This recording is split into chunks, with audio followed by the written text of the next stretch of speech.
What's up guys, welcome back to the channel. Today we are checking out the Amaran Halo 200X. But instead of just doing a normal unboxing, I want to answer one of the simple questions. Is 200 watts enough for most content creators?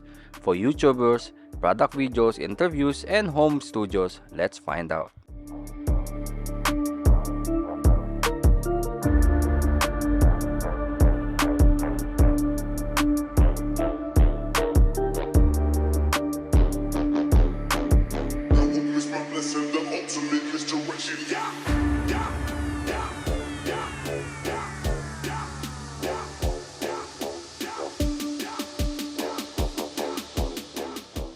Alright, let's open it.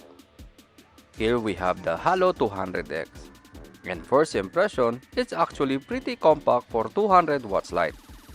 Let's set it up in a softbox and see what 200 watts can really do.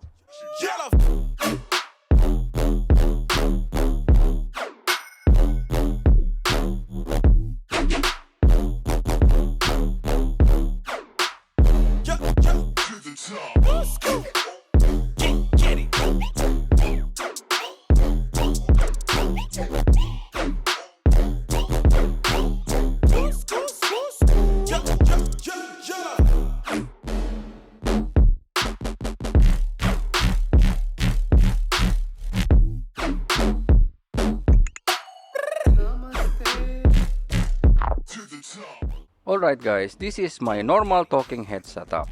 Right now, the Halo 200X is only at 20% power. And already this is looking pretty good. For a small YouTube setup like this, honestly this could already be enough.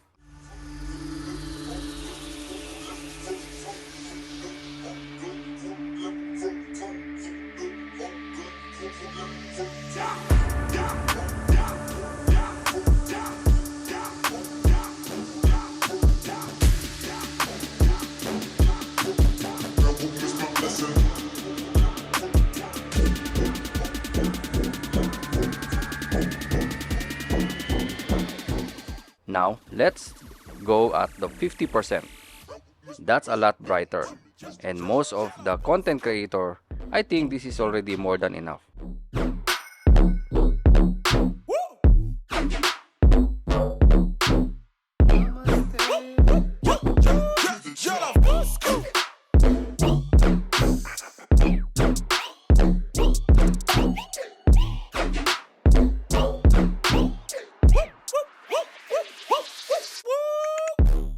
Now, let's see the full power 100%.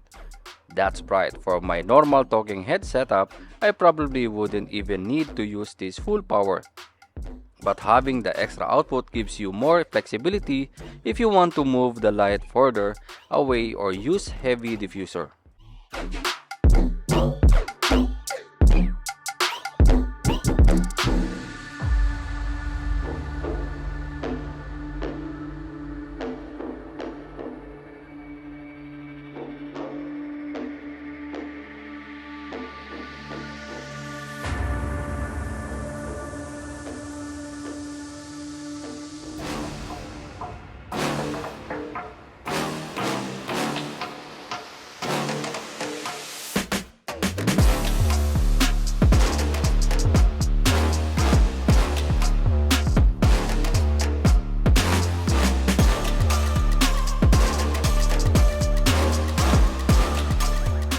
So, when will you actually need more than 200 watts?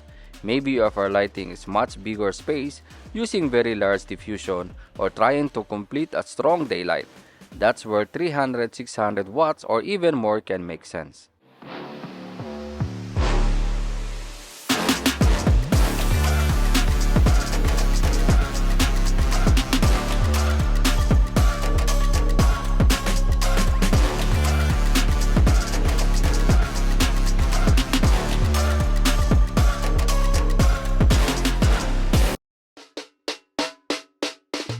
And before we end this video guys, I want to share something special.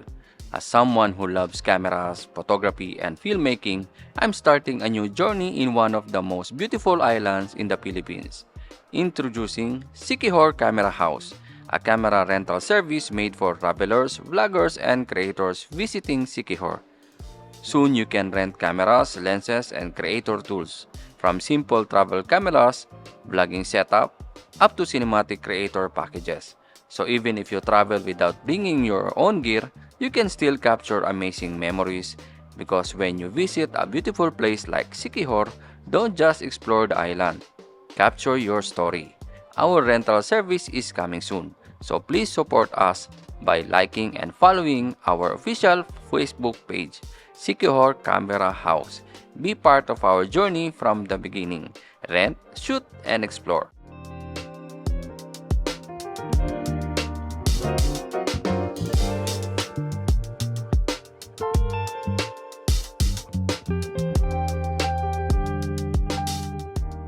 So, is the 200 watts enough for most content creators? For YouTubers, videos, live stream, podcasts, product reviews, interviews, and small studios, I think yes. And that's why I think 200 watts is really nice sweet spot.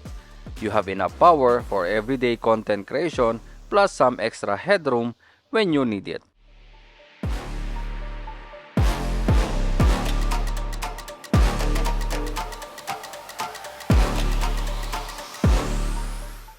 But what do you think, guys? How many watts are you currently using it for your setup? Let me know in the comments below.